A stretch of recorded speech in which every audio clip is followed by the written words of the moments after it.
Matters, उसके ऊपर बात करेंगे। सर, सबसे पहली खबर ये है कि Sweden shuts down embassy in Islamabad. कहा यह जा रहा है कि जो स्वीडिश एम्बेसी है वो इनडेफिनेट टाइम के लिए पाकिस्तान में बंद कर दी गई है, और जो इसके बारे में लेटेस्ट डेवलपमेंट है पाकिस्तान की ही मीडिया पर, वो ये है उन्होंने इसलिए किया है सिक्योरिटी रिस्क की बिना पर। तो सर, क्या ये इतना, क्या दहशतगर्दी, क्या बहुत ज्यादा उनको खबर ऐसी? जब आप खुद ये कहेंगे, आपकी सलामती कौंसिल ये जब कहेगी कि हमारे हालात ठीक नहीं है और हम ऑपरेशन करने लगे हैं, तो जाहिर है जब आप खुद कहेंगे कि हमारे घर में आग लग चुकी है, तो फिर आप उसको उनको किस तरह ब्लेम करेंगे। मैं यहाँ पे ये भी बताना चाहूंगा आपको कि ये कोई नई चीज नहीं है। माजी के अंदर भी किस तरह हुआ है, कैनेडियन एम्बेसी भी बंद हुई थी और वो टर्की से अपना सारा जो बिजनेस थे वो करते थे, मुझे खुद याद है।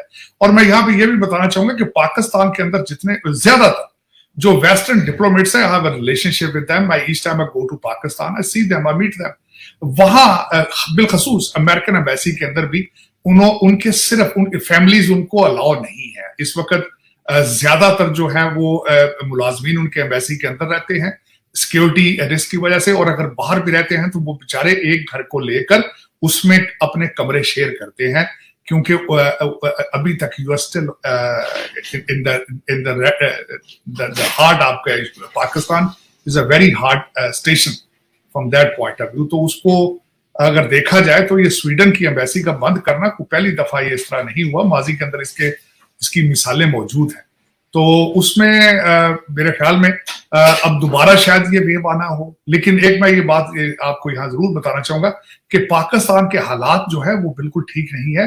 वेस्टर्न दुनिया आपसे डरती भी है, खौफजदा भी है, और जो एक इमेज आपका बन चुका है कि you are almost a bankrupt nation, financially, politically, morally. और आपका क्या ख्याल है जो सारे अब लाहौर के अंदर, इस्लामाबाद के अंदर जो चीजें होती हैं, उनके ऊपर एम्बेसडर उनके सैफर नहीं लिखते? क्या आप ये नहीं देखते कि उनका मीडिया कवर करता है या नहीं करता? उनको करता है, उनको चीजें बाहर निकलती हैं। आपकी इमेच्योरिटी, आपकी अदालतों की इमेच्योरिटी, उनकी पॉलिटिकल इन्वॉल्वमेंट, आपके जो असेंबली के सिचुएशन, आपका जो लेजिस्लेशन की सिचुएशन है, वहां अपोजिशन मौजूद ही नहीं है, मैंडेट ही नहीं है। वजीर आजम एक लंदन में बैठता है, एक वजीर आजम आपका इस्लामाबाद में बैठता है। खान साहब जो है वो अल-ऐलान कहते हैं कि मैं मोदी के साथ बैठ जाऊंगा, शहबाज शरीफ के साथ नहीं बैठूंगा। तो आपका क्या ख्याल है, आप वो जो वहां के डिप्लोमेट है वो इसके बारे में क्या राय डेवलप करते होंगे इस वक्त? और लेकिन इसमें आपसे ये भी एक सवाल करना चाहूंगी कि पहले जब स्वीडन एम्बेसी और फ्रांस की एम्बेसी के बंद होने की बात थी, तो उस वक्त तो टीएलपी के जलसे, आपको पता है क्या बड़े इश्यूज चल रहे थे, वो बहुत जलसे जुलूस कर रहे थे और बड़ा हंगामा किया था। लेकिन इस वक्त क्या टीटीपी की वजह से उनको कोई ऐसी खबरें मिली, इस बिना पर हुआ होगा? देखिए, आपके लॉ एंड ऑर्डर के हालात देखें। मैं एक चलें स्वीडन की बात करने से पहले आपकी तवज्जो एक साइड पे ले जाना चाहूंगा। अभी रिसेंटली आपकी चाइना की एम्बेसी ने अपना कौंसल जनरल इस्लाम में बंद किया था। एक्सक्यूज उनका भी यही था कि हमें थ्रेट्स आ रही हैं। आपके सीपैक के सारे जो प्रोजेक्ट्स थे वो बंद कर दिए गए थे, उसके पीछे भी एक्सक्यूज उनकी सिक्योरिटी थी। उन्होंने कई डैम चल रहे, बन रहे थे, उनके प्रोजेक्ट दरमियान में छोड़ के चले गए चाइनीज। कि आपने इसके बावजूद कि आपकी मिलिट्री एस्टेब्लिशमेंट ने उनकी हिफाजत की जमानत दे रखी थी, एक पूरा ब्रिगेड तैयार किया गया था चाइनीज इंजीनियर्स की हिफाजत के लिए, लेकिन आप नहीं डिलीवर कर पाए। चाइना बल्कि ये चाहता था कि हम अपनी सिक्योरिटी चाइना से भेजें, आप डिसएग्री किया आपने उनके साथ। तो सिक्योरिटी थ्रेट्स तो मौजूद हैं। अब आपको तमाम एयरपोर्ट पे ब्लडी कह के तो बुलाया जाता है, और क्या रह गया यार? आपका वजीर आजम तो नंगा होकर तलाशी दे के जाता है, और क्या रह गया है? हर बंदा दूसरा जिसका हाथ पड़ता है वो कहता है यहाँ से चलो यार, इनफ इज इनफ। अगर देखा जाए 7.5 लाख पाकिस्तानी ब्रेन ड्रेन हुआ है। मैं कह रहा हूँ 7.5 लाख तो बहुत कम है। जो तैयारी लोगों की चल रही है, शायद आने वाले 2 सालों में 7.5 लाख नहीं 70 लाख हो जाएगी। यहाँ पे रहने ही अच्छे लोगों ने रही है। यहाँ पे तो यकीनी बात है, जब अच्छे लोग खत्म हो जाएंगे जब तो खाना जंगी होगी। आज मैं आपको बताऊँ, मैं अभी लास्ट में अपनी फैमिली के साथ कश्मीर होके आया हूँ, तो कश्मीरी अवाम का कहना है कि अच्छा किया कि अगर ये भारत के पास ही है, अगर ये हमारे पास आया था तो हम तो इनको खिला ना पाते जो हमारे हालात हैं। हमसे पूछ के देखें हम कहाँ खड़े हैं। वो आज़ाद कश्मीर वाले कह रहे हैं उनसे भारत भारत भारत भारत, इससे तो बेहतर था। मैं कहता हूँ ये पहले एक जैसे सब, ये पूरा खित्ता ही एक रहता। आने वाले 2 साल बाद मुझे लग रहा है आपको वही रस्सी के जरिए खत भेजना पड़ेगा, जो वहाँ के लाते हैं। कोई सिमी काम नहीं करती। 99 यूनिट का बिल मेरे वर्कर बता रहा, अभी उसका 99 यूनिट का बिल 6000 कुछ रुपये आया है। 99 यूनिट का बिल कितना है? 6027 रुपये। तालीम देख लें आप। तालीम ये हमारा माशाल्लाह MBA वाला है, अभी ये रोज़ों में नहीं लगा रहा, उसने डबल MA किया हुआ इंग्लिश में, वो यहाँ पे चावल लगाता है, दाल चावल।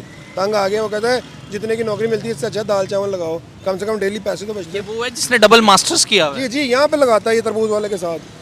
अल्लाह अकबर। अल्लाह अकबर है सर, अल्लाह अकबर है, ये तो कुछ भी नहीं है, मैं बता रहा हूँ। अगर आज़ाद खारजा पॉलिसी की बात की जाए तो पाकिस्तान की कितनी आज़ाद खारजा पॉलिसी है? आज़ाद खारजा पॉलिसी है ही नहीं। अगर आज़ाद खारजा पॉलिसी होती तो हमारा मुल्क यहाँ खड़ा होता सर। और सबसे बड़ा मजाक हमारे मुल्क के साथ है कि हमारा वजीर खारजा कौन है। इससे बड़ा मजाक क्या होगा? बिलावल भुट्टो। वो कह रहा हूँ, इससे बड़ा मजाक क्या होगा?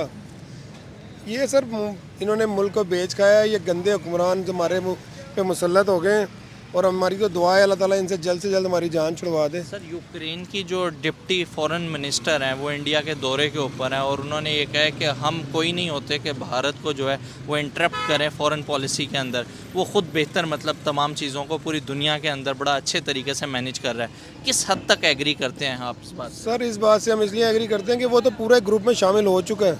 अच्छा।